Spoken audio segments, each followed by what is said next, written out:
Vyavastha means reverse the Mada, it becomes Dhamma.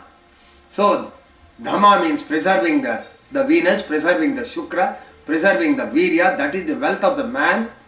It must not be unnecessarily wasted, it must be utilized exclusively for getting the children, not for the earthly pleasure of the body. And if this Virya were to stay with the soul, whatever the happiness that you may get out of the man and the woman, the same happiness is obtained. In the human, the female is the body, the man is the soul.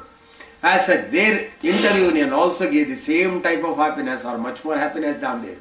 And at the same time, the wealth also becomes small. So they perform this puja, that is Mahalakshmi puja. So what is this Mahalakshmi puja? Is to activate the soul.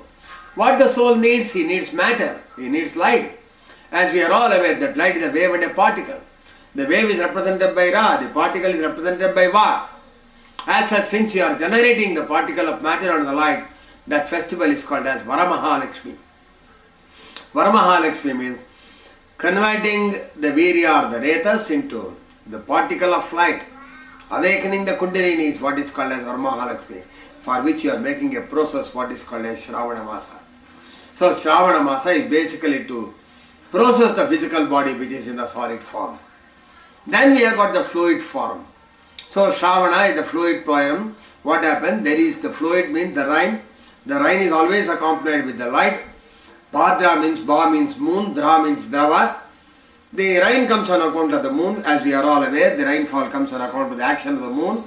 The moon vibrates the earth, consequently the vibration brings what is called as the waves in the sea. The waves in the sea becomes a moisture. The moisture is taken by the Agni, forms the cloud delivers the rain. So the rain came because of what is called as the moon. That is why we call it as Moda, or we call it as Mega from the Makara. That is the letter Makara is there because it is an action of the moon. So the moon brings the rain. What sort of moon? The moon in which the energy is flowing into the earth atmosphere.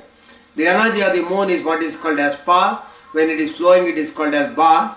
It has got the Drava. Drava is a combination of the air and the sunlight. The air and the sunlight is Agni, that is hydrogen. Then the Vayu is oxygen. So when the hydrogen and oxygen combined, that is Da is the hydrogen, Ra is the oxygen. So the Drava comes into the picture, it is in the form of particle of matter. So Bhadra means you have got the strength of the moon, you have got the strength of the water. Both are there, then it is called as Bhadra Pada. So it is keeping a step, the rain is keeping a step in the direction. At that time, you strengthen the foot. So what is to be done? The foot is represented, basically a reality. The foot is basically a conversion of light into the matter. When it is in the form of light, it is called as Vakratunda. When it is in the form of matter, it is called as Ganesha. So Ganesha symbolizes the foot. That is why we show Ganesha, we keep a cow dung. Then within that we keep a monocard, indicating that this is the Ganesha. The monocard is the foot. The foot has come on account of the cow dung, which is called as Apana. That is why the story of the Parvati comes. The Parvati wanted to take birth, that is the cow dung, that is the Apana.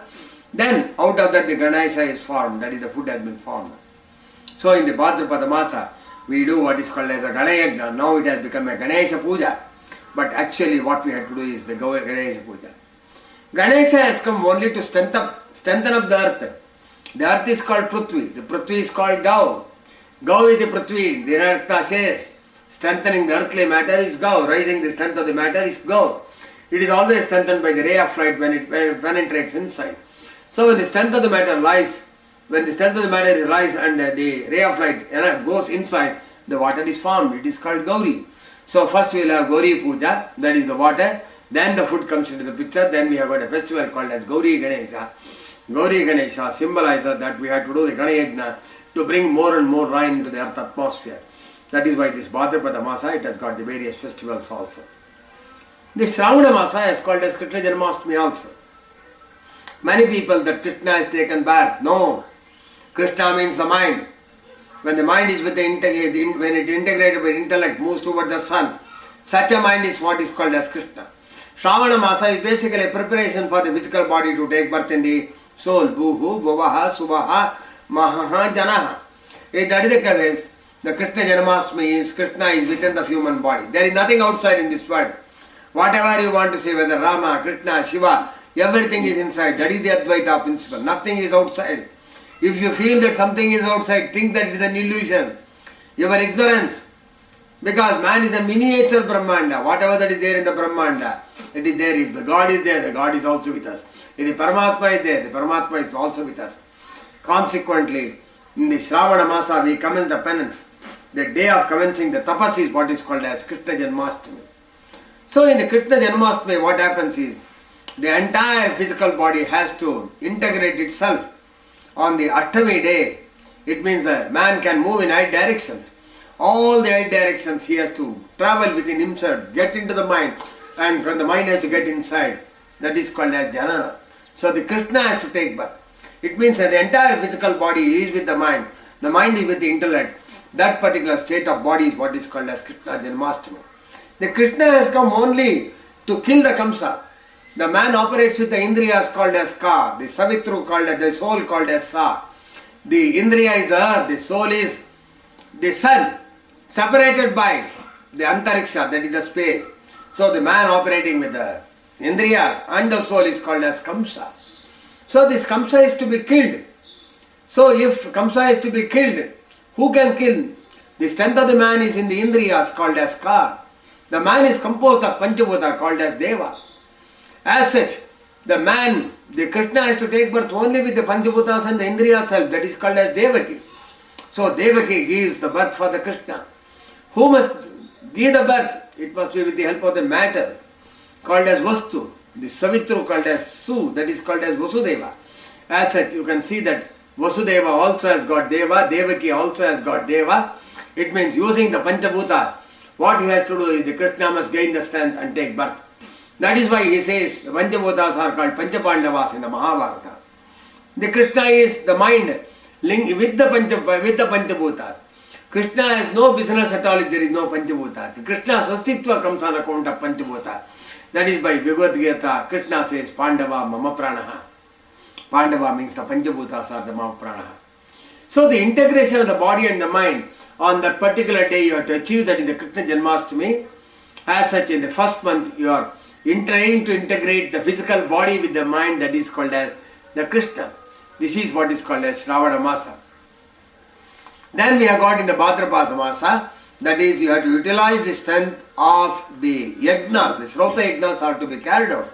Rudra yajna is to be done. Gana yajna is to be done on that day, such that you can increase the rainfall on the surface of the earth. The rain is the prosperity of the planet. As such, asking for that particular day, if the yajnas are carried out, we have carried out many yajnas, and whenever this Ganesha festival you carry the Rudra yajna, plenty of rainfall takes place at the place where the yajna has been carried out. And in the appropriate time you must get the rain, not at any other time. Since the yajnas have become less today, it has become a part of the agama, it must have become a part of the yajna itself. But yajnas are, man are losing the energy, consequently there are no more people to do the yajna. So the Gana yajna and the Rudra yajna is to be done.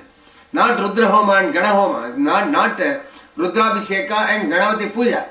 On the contrary, what we have to do is, we have to do the Rudra yajna and Gana yajna. Yajna is for altering the state of matter. Yes, the altering and increasing the state of energy of the matter. That is the purpose of the yajna. So in the Bhadrapada Masa we have got Gauri festival, Ganesha festival. So it means when the energy comes, we can distribute it all over the body, enter the next state of affairs called as Ashveda Masa. So in the Shravana Masa you have conquered the Bhutattva. In the Bhadrapada Masa you are conquering the fluid state such that it can become integral of the mind. Then in the Ashvayuja Masa, Ya means the Panchaprana, moving toward the Panchaprana is the purpose of the Ajama Masa. So it means the Panchaprana is descending energy towards the physical body. The Paramatma gives energy to the physical body, and that energy when it is descending, it is what is called as Kauravasa. Now we are moving against the creation to see the creator. Consequently, you have to move from the Indriyas, Ashvam by Indriyas, Ashvam by Rashtraha. The whole body is called as Ashva. In this physical body, you have to take the Panchaprana, take birth in the mind. It is called as Ashvija Masa. So there is a big war within the physical body to reach the soul. You have to overcome the physical body, without which you cannot reach the soul. Consequently, we have to win all the 10 indriyas.